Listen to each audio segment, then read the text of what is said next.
Howdy gang. I just want to get some thoughts out, right? As we're approaching the final shape, as the seasonal story quests and missions are coming to an end, we're getting our little conclusion here next week with it. We're going to be entering a bit of a content drought, or a story drought at that. We do have wishes, which I don't really have the greatest of expectations for. Bungie describes them as progression missions or progression-based missions, which in my mind, progression-based mission is already just what the seasonal missions are. Any mission is a progression, but how that works. So I'm kind of holding my reservations on that. But beyond that, we have Monuments of Triumph, which we've seen a couple times in the past, so nothing too crazy there. But then we also have Into the Light, which is supposed to be the lead-in for newer players, or the prequel, I guess you could say, in a sense, the lead up to the final shape. And I'm not sure what they're going to do with that. There's not much information about it, if any at all, aside from what they've released in their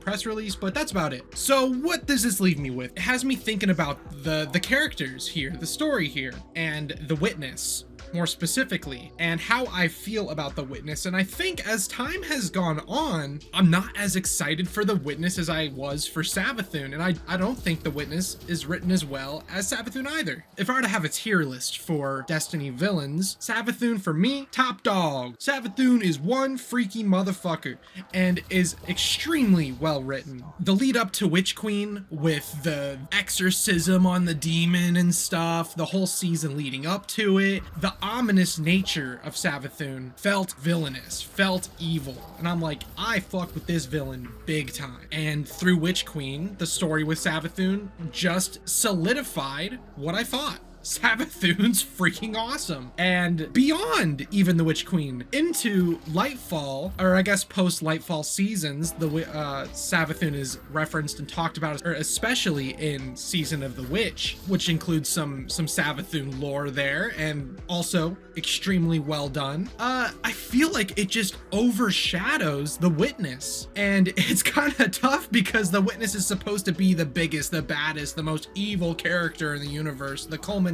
of entire species into one being. The concept is very cool. The execution so far, not so cool. It's like Savathun's been built up as this titan of a character, this absurdly well-written character that everybody loves. I don't think there's a single person in the Destiny community I've talked to who says, Savathun's mid. Hell no. Everybody's like, Savathun's the best character in this franchise. And I'd have to agree. I absolutely love anything involving Savathun. But when you have this well-established, amazing villain here, and then you introduce the next big baddie, the worst one, it just feels like it's getting dwarfed. It's living in the shadow of Savathun. And one of the things that makes me believe this even further is, as I've learned more about the witness, as more information comes out through the game itself, some dialogue, it makes me like the witness less. It makes me think of the witness as less of a threat, when throughout Lightfall, see, here's my thought process here. When I first saw the witness, that surprise reveal, the few mentions from Rolk in Savathun's throne world was given some ominous vibes, like, ooh, okay, we got something scary going on here. The surprise reveal of it at the end of the Witch Queen, walking through the wall of tar into the planetary room, my initial thoughts were like, oh shit, this is like God. This is like the creator of this universe, the creator of darkness. Like, this is the like, if there was it's this. And I was like, all right, here we go. This is one of the coolest characters we've had. It doesn't look aesthetically wise like anything else in the franchise, and I was like, oh shit, like, this is kind of freaky. But then Lightfall comes out, and the lead up to Lightfall, and more about the witness is revealed, and that no, it isn't a god in, you know, the sense that I thought it was. It is still super strong, but the visual display of that power has been extremely limited, surprisingly. I'd imagine that if they're trying to build up this extremely big baddie, there would be more visual display of the power, aside from, you know, splicing the Guardian and the Ghost inside of the ship during the initial push to the Traveler. Other than that, I mean, there really hasn't been much. Sure, there's the Disciples, but those are just like recruits for the Witness.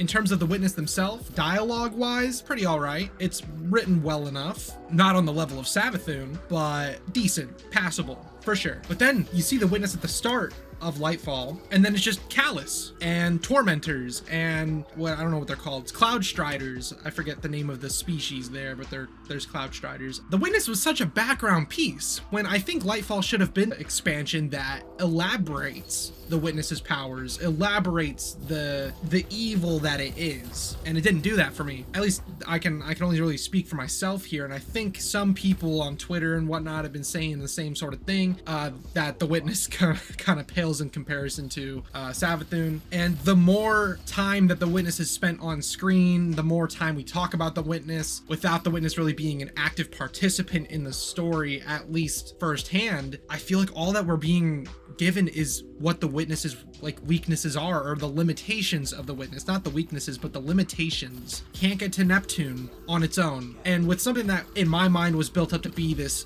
being that can split space and time and do all this crazy shit, you know, sends off a little cluster of characters to Neptune to do the bitch work and connect it to the Veil. It can't get into the Traveler itself.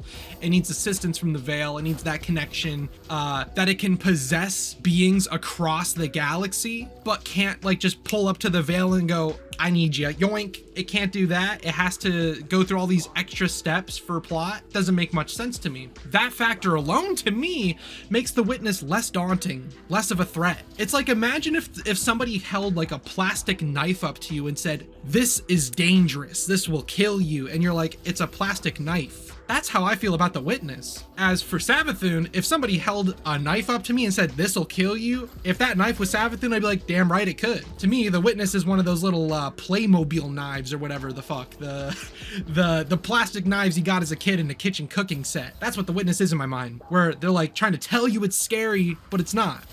So I don't know. Where do you guys rank the Witness in terms, if you had like a tier list, where is the Witness placing? For me, as time goes on, the Witness is just going down a peg, down a peg, down a peg. And as we lead into the final shape, I mean, my expectations aren't super high given that that's been going on in the Bungie community and the Destiny community. It's not looking good. Like, I don't know what they could do with the story in order to make it like blow my mind, you know? The Witch Queen blew my mind, story-wise, A++. The final shape is supposed to be the home run out of the park one, they're saying. It's supposed to be to the level of the Taken King, to the level of the Witch Queen, to the level of Forsaken, in my brain, also S-tier expansions, but I feel like nothing that they can do is gonna reach that. They're setting this expectation super high, but given like the recent track record, I don't know how to take that. And with the Witness being the big baddie, I mean, it's gonna be the raid boss. I mean, there's no other way to put it. I feel like that's the only logical thing to have happen. They already stated that the story is gonna come to a conclusion in the raid, and the final boss that has been led up to this point has been the Witness. And where are you gonna put that final boss in the conclusion, the raid? How are they gonna make the raid interesting and not like all other raids? The Witness can't be beaten one encounter. I'm gonna say it like that. If they put the big baddie, the strongest character in the universe as they put it, as just the final boss that you can end up one phasing, no. They're gonna have to do some sort of like three-parter thing with that boss fight, where encounter one is like a puzzle, encounter two, the first boss, is phase one of the Witness, and then you get another puzzle, and then you get phase two of the Witness, and then the final boss room is the Witness's final stand, and you can take it down that way. If the Witness can get taken down with a galley, then I don't know, man. I feel like Bungie backed themselves into a corner with this story here, and the consistency of strengths of things. I don't know, guys. That's gonna be it for me. TLDR here, the Witness is not amounting up to be a great villain in my mind, and I don't know what they could do in the final shape in order to bring that level of threat to fruition. We'll just have to see. What do you guys think? Is the Witness scary to you, or is the Witness just overhyped, bleach-faced megamind with cat eyes? But leave a like if you did, subscribe. It's not mandatory, but it's always appreciated. I'll catch you guys on the flip side. Take care. Deuces.